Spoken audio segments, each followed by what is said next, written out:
అందరికీ నమస్తే అండి ఫ్రెండ్స్. ఇప్పుడు మన వీడియో ఏమంటే ఇక్కడ చూస్తున్నారు కదా అరటికాయలు, పచ్చి అరటికాయలు. వీటితో నేను మజ్జిగ పులుసు చేయబోతున్నానండి. మజ్జిగ పులుసు నేను ఏ విధంగా చేస్తాను అనేది ఈ రోజు మన వీడియో అనమాట. ఆలస్యం చేయకుండా స్టార్ట్ చేసేద్దాం, ఓకేనా?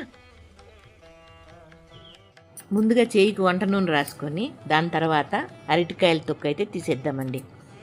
చేయికి నూనె ఎందుకు రాసుకోవాలంటే అరటికాయ తొక్కు తీసేనప్పుడు బంకగా ఉంటుంది కదండి, ఆ బంక మన చేయికి అంటుకోకుండా ఉంటుంది.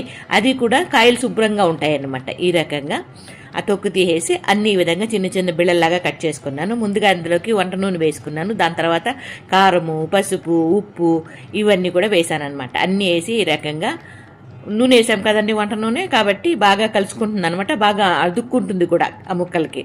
ఈ రకంగా అయితే చేసిన తర్వాత స్టవ్ వెలిగించుకొని స్టవ్ మీద ఈ రకంగా పెనుము పెట్టుకొని పెనుము కొద్దిగా ఆయిల్ వేసుకొని దోశల పెనుము అండి, దానికి ఈ విధంగా మనం ఏదైతే మసాలా కలిపి పెట్టుకున్నామంటే ఉప్పు కారంతో కలిపి పెట్టుకున్నామో ఆ ముక్కలన్నీ దీని మీద వేసి బాగా దూరగా కాల్చుకోవాలండి. తొందరగానే అయిపోతుంది, మరి లేట్ ఏం కాదు. ఎందుకంటే ఇది తొందరగా ఉడికిపోయే తత్వం తనకు ఉంది కాబట్టి ఎవరికి, మన అరటికాయ ముక్కలకి కాబట్టి తొందరగానే వేగిపోతుంది అనమాట. చాలా ఇట్లా ఉత్తుగా తింటే కూడా చాలా టేస్టీగా ఉంటుందండి. మేమంతా కూడా టేస్ట్ చేసాము, చాలా బాగుంది. ఇవి మొత్తం రెడీ చేసి పెట్టుకున్నామా, దీన్ని పక్కన పెట్టుకొని పెరుగు రెడీ చేసుకున్నానండి. పెరుగు అయితే బాగా ముందు రోజే పెట్టుకున్నాను. మన ఇంట్లో చేసిన పెరుగు అనమాట. ఈ విధంగా దాన్ని చిలుక్కున్నాను. కొద్దిగా నీళ్ళు పోసుకున్నాను, మరి నీళ్ళు పోయలేదు, కొద్దిగా నీళ్ళు పోసాను. ఇంకా బాండ్లు పెట్టి బాండ్లో ఆయిల్ వేసుకుని ఆయిల్ వేడెక్కిన తర్వాత ఆవాలు, జీలకర్ర, ఉద్దిపప్పు, శనగపప్పు ఇవన్నీ వేసి బాగా వేయించుకున్నాను అనమాట. దాని తర్వాత ఇవన్నీ కొంచెం వేగిన తర్వాత సన్నగా తరిగి పెట్టుకున్న పచ్చిమిర్చి అందులోకి వేశాను, ఎండుమిర్చి కూడా వేశాను, కరివేపాకు వేశాను, ఇంగు అండి, మెయిన్ ఇంగు వేస్తే చాలా టేస్ట్ వస్తుంది. దాంతోపాటు పసుపు కూడా వేశానండి. పసుపు కలర్ కొద్దిగా చాలా కూడా వేసుకోవచ్చు. ఇప్పుడు స్టవ్ ఆఫ్ చేసేసాను.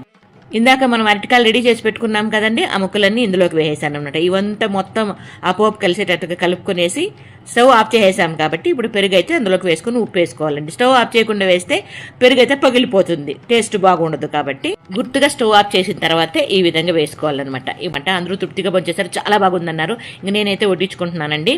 ఇదిగోండి, అంటే మిరపకాయలు ఉంటాయి కదా, ఊరు మిరపకాయలు అంటారు, మజ్జిగ మిరపకాయలు అంటారు, అవి నంచుకునే పెట్టుకున్నాను. అందరికి కూడా మన వాళ్ళు కూడా పెట్టాను అనమాట. ఈ రకంగా అన్నం పెట్టుకుని అన్నంలోకి ఈ రకంగా మజ్జిగ పులుసు వేసుకున్నాను.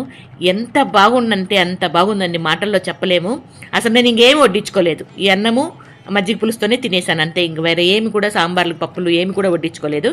చాలా బాగుందనమాట. ఈ విధంగా చేస్తే అరటికాయ నంచుకొని ఆ మజ్జిగ పులుసు తింటా అంటే అబ్బా బ్రహ్మాండం, అబ్బా అంత బాగుంటుంది. మాటల్లో చెప్పలేము, దానికి మాటలు లేవు అనమాట. మీకు కూడా ఈ ప్రాసెస్ అంతా చూసిన తర్వాత బాగుంటుందేమో అనిపిస్తే మీరు కూడా ఖచ్చితంగా చేసుకొని తినండి, ఓకేనా?